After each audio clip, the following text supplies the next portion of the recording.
that we offer to our members that has to do with the lifestyle, that has to do with the spas, has to do with yachts, has to do with jets, has to do with horses, it has to do with a lot of things.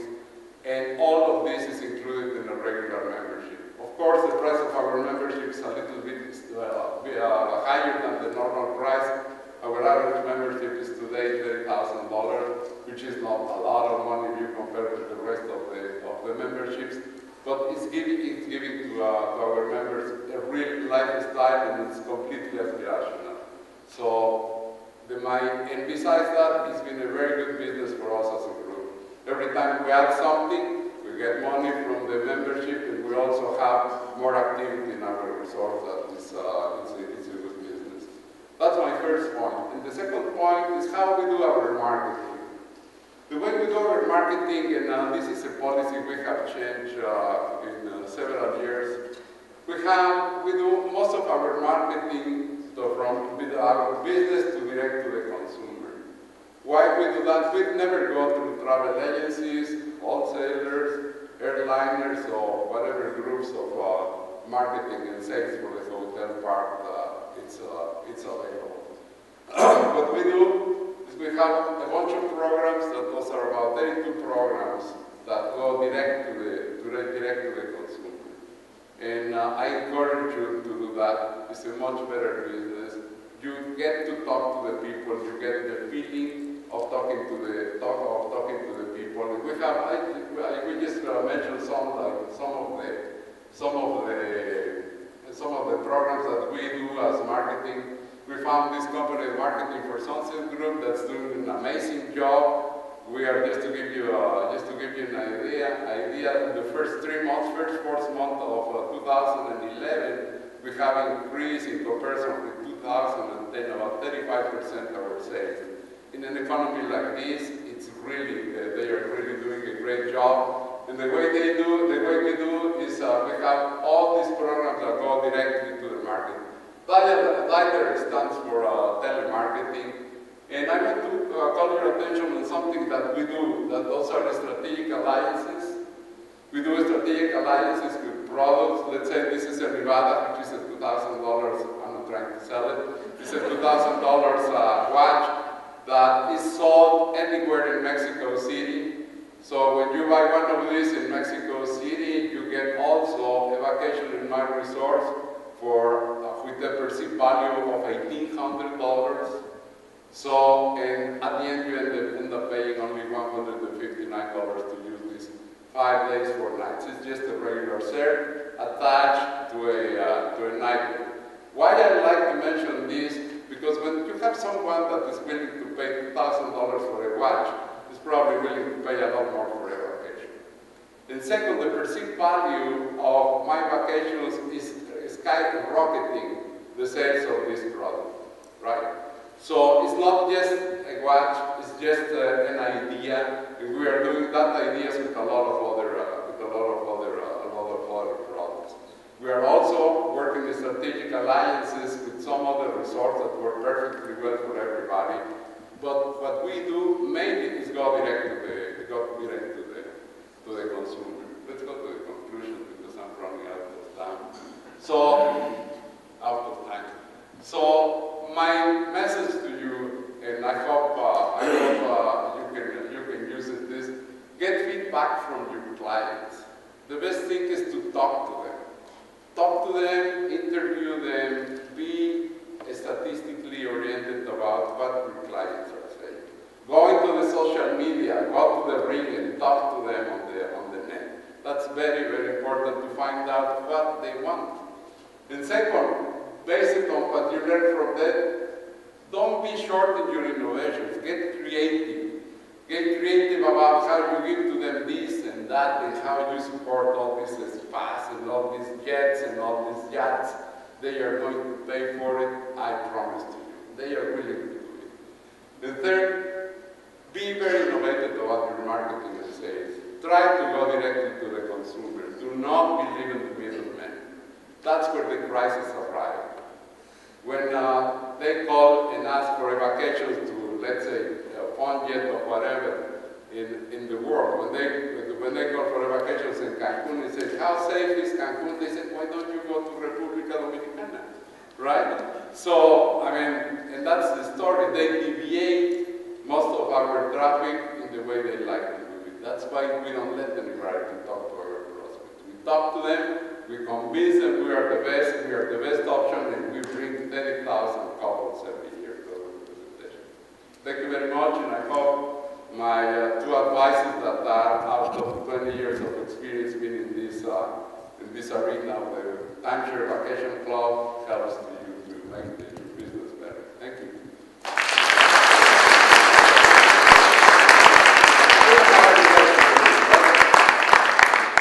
I'm sure there's a question or two in the audience. Can you put your hand up if you'd like to ask Orlando a question, please? Well, tell us about the all-inclusive, because in Asia we don't have the all-inclusive package really.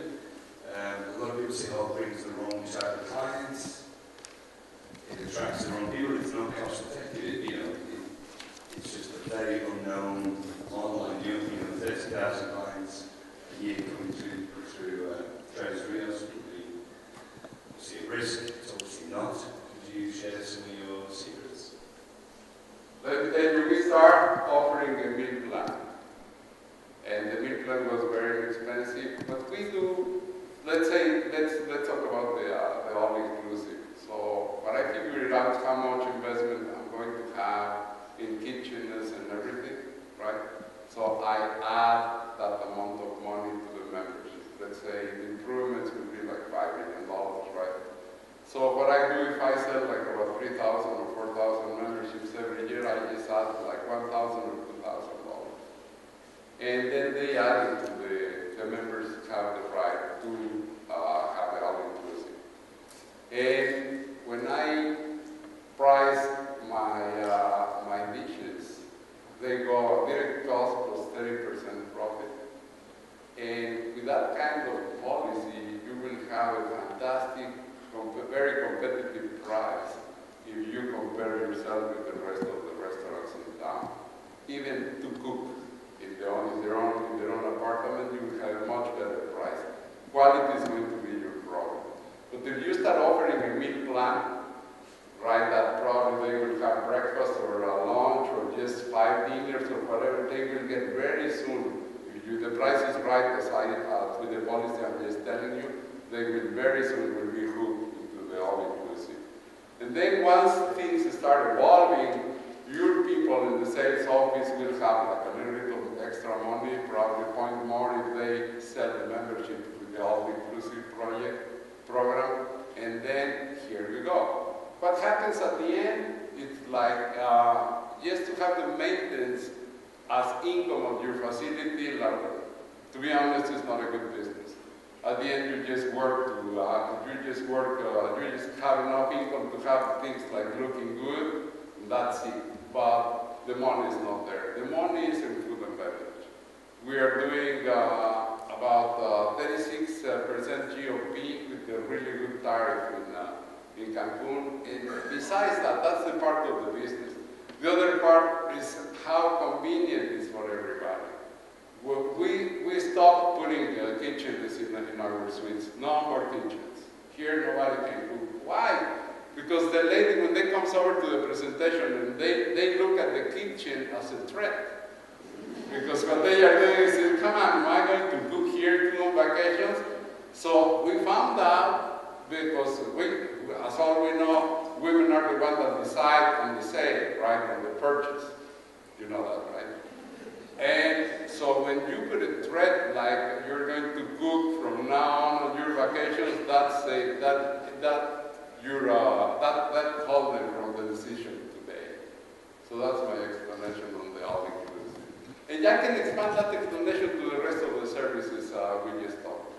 I add a little bit to the membership, and then I go direct cost for 30% profit. It's been working real great. Orlando, I know that you put quite a bit of thought and plan in Tres Rios when it comes to being ecologically friendly, being green. That typically costs more to do that. Have you found a good return? Do you find that people are patrons of you specifically because you've done that? Zero. Zero. Sorry, that's the truth.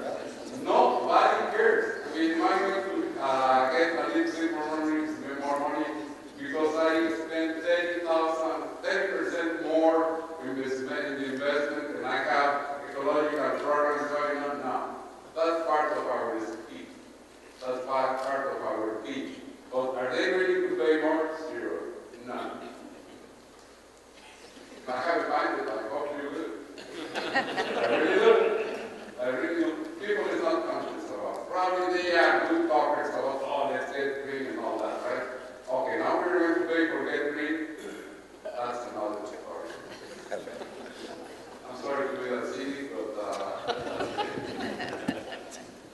I just want to support what you say because we've studied the interest in green among the affluent, and we find only a small percentage are interested, and then they don't want to pay extra. Maybe up to 5% extra, but not very much. no, they don't. But it doesn't matter.